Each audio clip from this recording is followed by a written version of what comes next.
On the night of January 31st, 2023, my understanding of the unseen realm changed forever.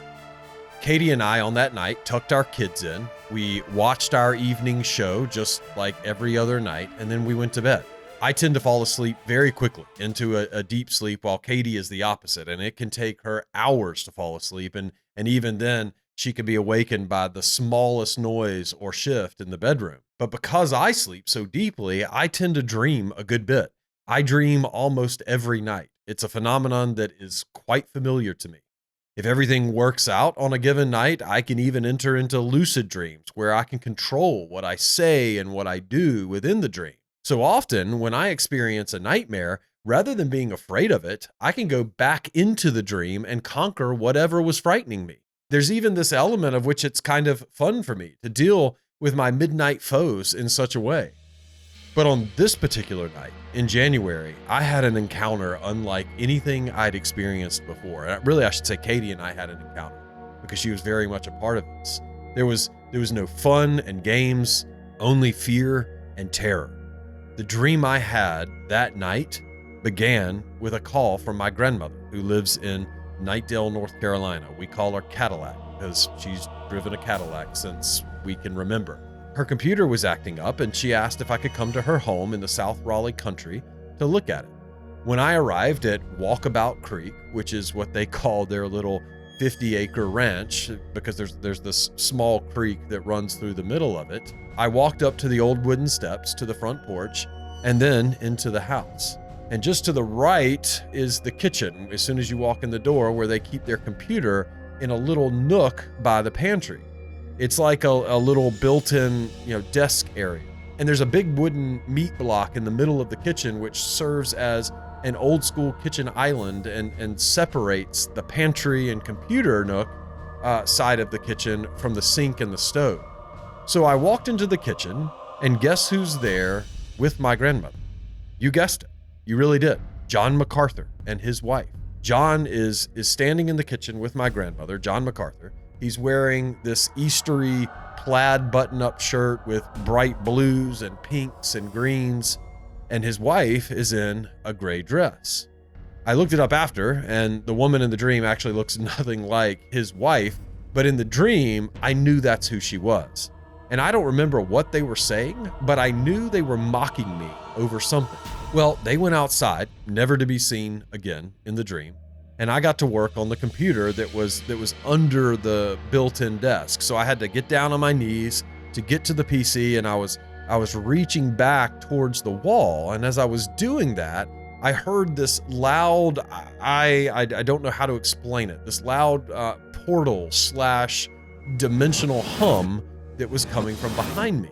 And then a really fast, rattling, like thin plastic hitting solid wood quickly over and over again. And when I turned around, there was a laptop floating just above the meat block like this. And it was slightly opened, and it was shaking back and forth like this, with a bright light coming out of it and a black and green eye in the middle of the light that was coming from it.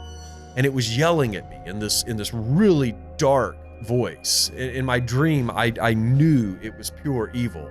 And all it was saying over and over again was, "Stop, stop, stop."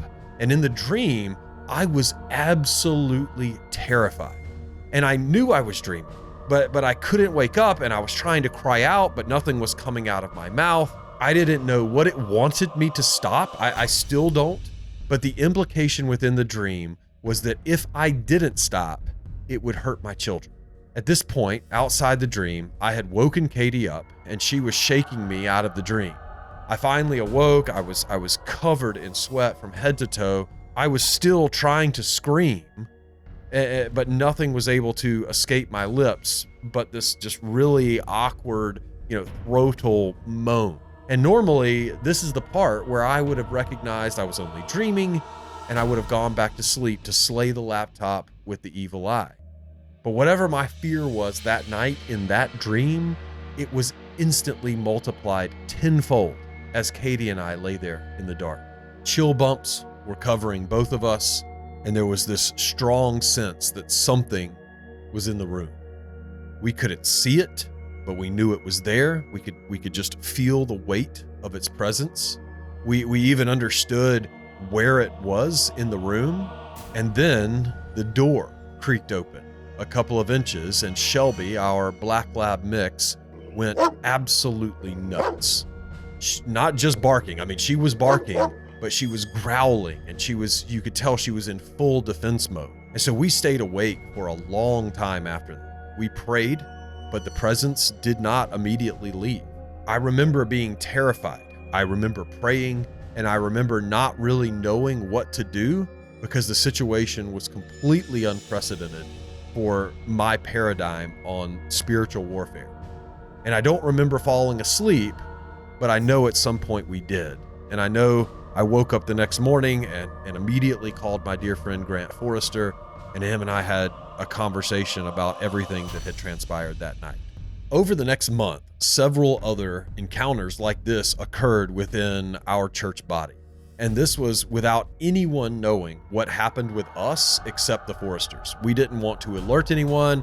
I actually kind of thought the whole thing was really strange and didn't know how to explain it or how to categorize it. So I didn't tell anybody about this except my wife, Katie, and my pastor friend, Grant, and of course his wife, Lexi. But the similarities between the encounters that were happening within our church body were uncanny. And the reports were coming from people who, I mean, you know, this type of person is the type of person who just wouldn't make this stuff up. It was an absolute bizarre month for our church. And we've continued to see flares of this stuff pop up in our home since then. Obviously not to the degree that it was that night, but unsettling nonetheless. I'm talking spiritual warfare today on New Heart Life. I'm Kevin Laymon, and I'm a pastor and a biblical counselor in Wilmington, North Carolina. If this episode is helpful to you, it would mean so much to me if you would consider liking it and subscribing to the channel. I hope you enjoy the show.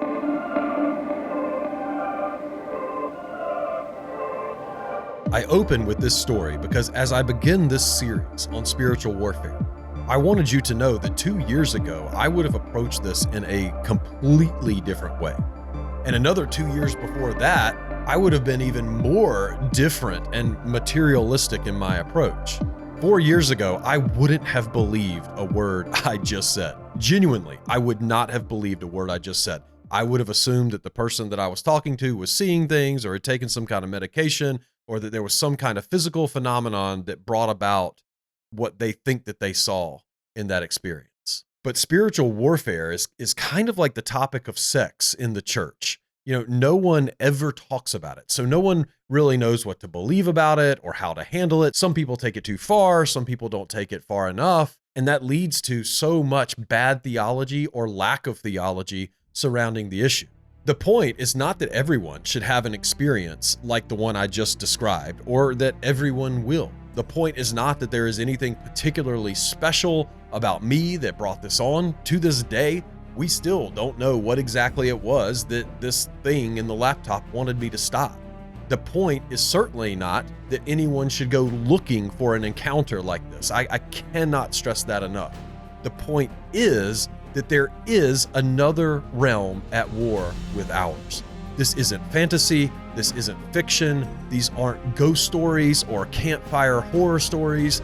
This is a real group of spiritual beings out there that hate God and hate the humanity He created. And these beings, these demons, will do whatever they possibly can to destroy the image bearers of God. And I had no idea how serious this battle was until I found myself and my family cast into the throes of it. We have to turn off this part of our mind that has been so conditioned by a materialistic culture and even a materialistic church to only think in terms of what we can see. We have to stop being so afraid of being associated with charismatics just because we talk about spiritual beings. We have to stop thinking that just because we're Christians, the demonic realm can't harm us or engage with us. Satan and his legions took almost everything from Job, and they did it with God's permission. In 2 Corinthians, Paul said a demonic messenger was sent to him to torment him. And then we have this passage for the series that I'm kicking off here, Ephesians 6, that makes it utterly clear that we are not at war with the seen realm, but rather we are at war with the unseen realm. There's a balance to be found here within orthodoxy that doesn't put us in this materialistic mindset of these things can't really interact with us, but also doesn't go to the charismatic mindset where everything that happens occurs because a demon is out to get you. So when we read Paul's words that our battle is not against flesh and blood, but against the spiritual forces of wickedness in the heavenly places, this isn't fairy tale language. This is a big deal. Bigger than most people realize, much bigger than most people realize. And Paul spends the last part of Ephesians laying out a strategy for us to defend ourselves against the spiritual forces of wickedness, so we better listen. Let's look at what Paul writes. He says, "Finally, be strong in the Lord and in the might of his strength. Put on the full armor of God, so that you will be able to stand firm against the schemes of the devil. For our struggle is not against flesh and blood, but against the rulers, against the authorities, against the world forces of this darkness, against the spiritual forces of wickedness in the heavenly places." And I'm going to do a 3-part series on this passage. So for today, all I want to look at is this first verse, verse 10. Finally, be strong in the Lord and in the might of his strength. And the point I want to make from this is simple. These battles against the spiritual realm are not fought on your strength. They're not fought on my strength. You and I are helpless in this battle standing on our own. The only way that we will achieve victory is by strengthening our inner man, Ephesians 3, remember, with the truth of Scripture and the engagement of prayer. Now, looking at the verse, be strong is in the Greek passive voice. So Paul is reiterating the idea that this isn't something that you can do on your own. You have to be made strong by an outside source. And in this case, that outside source is the Spirit of God who lives within your new heart.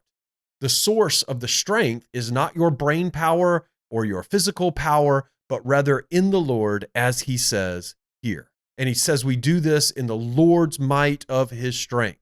The word for might here is kratos in the Greek and always has spiritual implications in terms of mastery and dominion, so it's a spiritual power. The second term, usually translated strength, means an inherent strength, not something that has been contrived or conditioned. So our strength in this battle is a spiritual strength that comes from the inherent strength of Christ. None of us need to be out there chasing down demonic forces. We're going to see actually in the very next verse that we are to stand firm, not chase after. So do not be arrogant in these battles. The best thing we can do to stand against spiritual warfare is to feed our souls, our new hearts. And we do that with Bible reading, prayer, journaling, Christian fellowship, etc. And if we do that, we'll be ready for whatever comes at us. And Paul is going to show us exactly how to do that through this larger section of his letter by addressing each piece of the armor of God. Beloved, if you want to walk in godliness, you cannot ignore the unseen realm, as Michael Heiser so famously coined it. You also shouldn't go chasing after the unseen realm. But if you walk with God, I assure you that you will encounter this unseen realm. If not externally, you'll certainly encounter it internally, in your mind. And it may be affecting your desires and proclivities towards sin more than you think that it is. And I'm going to break down what all of that looks like in the next couple of videos. But for now, that's all I've got for today. I'm typically around for questions, so hit me up in the comments if needed. As always, you can support the show with likes, shares, subscribes, and positive reviews. Thank you so much for listening, and God bless.